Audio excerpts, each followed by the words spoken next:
Hi, so if you've watched my last video, you'll know I've made the reluctant decision to move away from Milwaukee tools and find another platform. So I still have quite a collection of Milwaukee tools, and I'm not going to throw them in the bin. I'll carry on with them until they finally die, but anything new moving forward from here will be on a new platform. So just to be clear, this video isn't sponsored by anybody. My channel's tiny, still very small, and nobody's sending me free gear. So this is an honest opinion and based on my own decisions. So why the decision to move? Well, it all started with this. This is my Milwaukee Fuel angle grinder. And that went back 3 times under warranty for repair, and it's on its 3rd iteration now. I don't use this very much now because I don't feel I can rely on it. So that shook my faith in Milwaukee somewhat. And then only a few weeks ago, my M12 Impact died. This died, it was 2 months out of warranty. Approximately. I called the store just to see whether they would honour a warranty, but they can't do it, as they say. It's out of warranty, so that's the end of the deal. So that got me thinking, I need an impact driver, and probably a heavier duty impact driver than this anyway, I guess.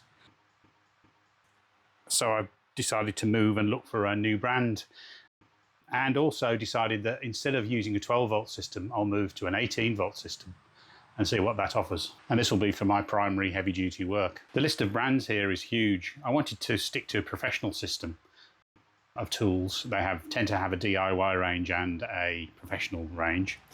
The list of manufacturers is pretty impressive. You've got DeWalt, Makita, Milwaukee, Bosch Blue, Metabo, and Hikoki, which was formerly Hitachi, I believe. I did look at Hilti and Festool, but they're premium brands. You pay more, I think, just because of the brand, and it puts it out of my reach. Well, it puts it out of what I can justify spending on an everyday tool. I also did a bit of a dive into battery balancing. That was one of my primary reasons for changing, really, I suppose. But looking at it, they're all pretty much the same. I mean, arguably, Makita and Metabo have got better systems than the rest, but they're all fundamentally flawed. And not perfect. Nothing's perfect, but I feel that it could be improved. But so since the tech's similar across the brands, it's going to be more about warranty, features, costs, and any deals that are available at the time I'm looking. So after a bit of a dig through the brands and what they have to offer, I arrived at that. So as you can see, my decision really was based on what was available at the time. All of the brands are pretty equal in the way they perform, but this one stood out in its value. Now, this is a Bosch Blue. Just read what the model is.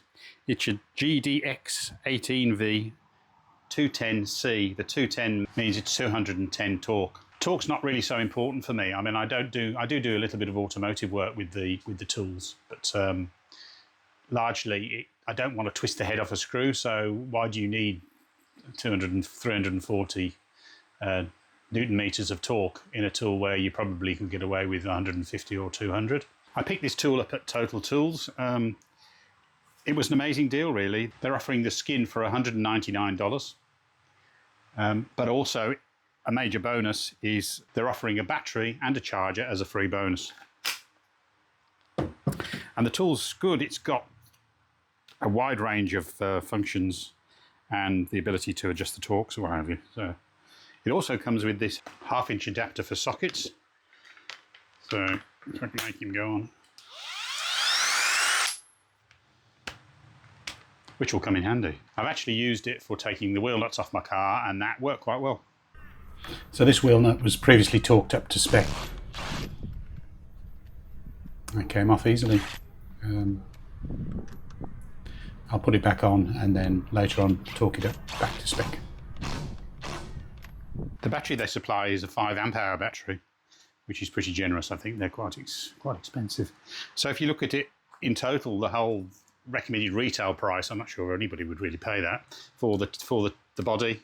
Sorry, for the skin, the battery, the charger would be roughly around about $668 recommended retail price.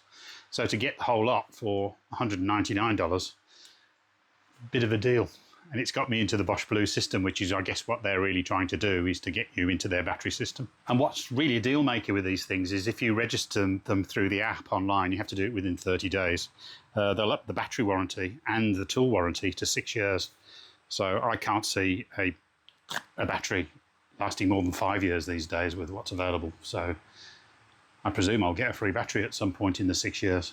The model comes with a Blue connectivity chip. You can jump into the app and customize the torque settings and modes. So this is just a very brief tour. Takes a little while to work out how to connect to the app. Once you do, you control things like the light, the soft start, the torque settings on the 3 modes that you've got on the control panel there, and a few other things. How often you'll use that, I don't know, but anyway. I've used it for about a week now. It's heavier than my M12 tool was, that's for sure, but it's pretty rugged. I mean, I actually dropped it off a roof once, and it survived that. Works fine still. And while I was at the store, I looked around as you do and decided to buy. The 12 volt set comes with a charger, two amp hour batteries, the driver and the drill. The drill has various torque settings on it and 2 speeds. The driver is just a gradual push the trigger. So there's no torque settings on that, but it's quite good, quite convenient. It'll definitely replace some aspects of my Milwaukee tool, and in combination with the 18 volt tool, it covers it completely. And into the bargain with that, it came with a cut-off tool, which has proven really useful. It gets into small spaces and it's just convenient for cutting off on the bench. So that's been good. And obviously that shares the 12 volt system. So whilst I still wish that the manufacturers would solve the battery issues, the non-balanced battery issues that we get with these tools, as I said before, I've lost 2 5 amp hours in pretty short space of time, and they were past their warranty. It's not really an incentive for them to actually do that because of the price that they charge for batteries, which is pretty high. Why would they fix it when they can just charge what they like? With a 6-year warranty, I feel more confident about my purchase, and I feel that it'll have me covered for quite a long time. Particularly 6 years on a battery, that's almost unmatched, I think. So I'll keep my Milwaukee stuff and use it until they burn out, I suppose. Batteries fail completely. From now on, I'll be buying Bosch power tools, for better or worse. We'll see. So thank you for watching, and I'll see you in the next one. So just a bit of a footnote. The offers I took advantage of in this video ran up until January the 31st, 2026, but only while stocks lasted. But deals pop up all of the time, so keep your eyes peeled.